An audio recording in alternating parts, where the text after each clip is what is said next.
Thomas and the Railtour. The engines were excited. There were to be some special rail tours to the seaside, and no one knew which engine would be chosen to pull them. "It ought to be me," observed Mallard. "After all, that seaside place did help to pay for my repairs." The others thought someone else should have a chance. Thomas knew he would not be chosen, but he enjoyed listening to the others arguing. He was pleased in the end when it was decided to give the trips to Green Arrow. When Green Arrow returned from the first tour, he said he had never seen so many people. Soon there was talk of putting on extra trains, but this was not possible. "All we can do is add extra coaches," they said. "but then Green Arrow can't pull a train that heavy on his own." "Of course I can," he scoffed. "My brothers and I did, during the war." "Can I help?" asked Thomas. The man in charge stared. I don't see why not," he said. In the morning, Thomas's firemen arrived early.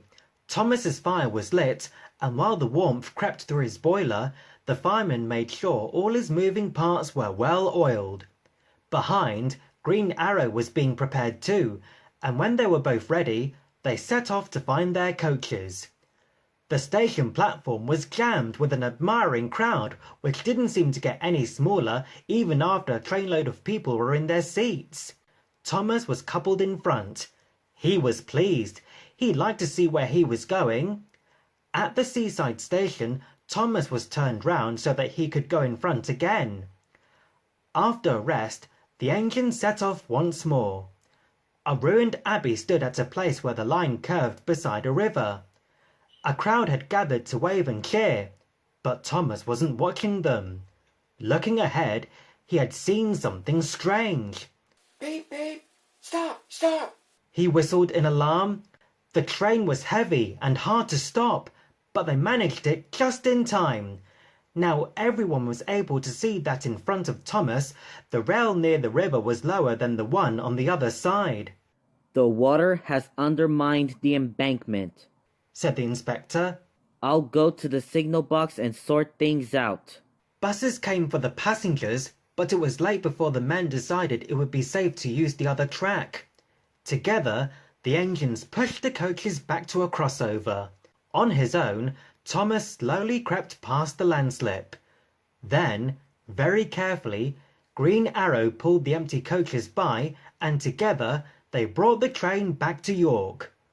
A few days later, a party of important-looking people came into the museum. One was the man in charge, and behind him was the Fat Controller. "Oh dear," thought Thomas. "They've come to take me away for frightening that child." But the Fat Controller was smiling. The man in charge held up his hand for silence. "Thomas," said the man in charge, "your controller told us you are a really useful engine. He is right. For saving a nasty accident the other day, we have decided you shall become an honorary member of the National Railway Collection.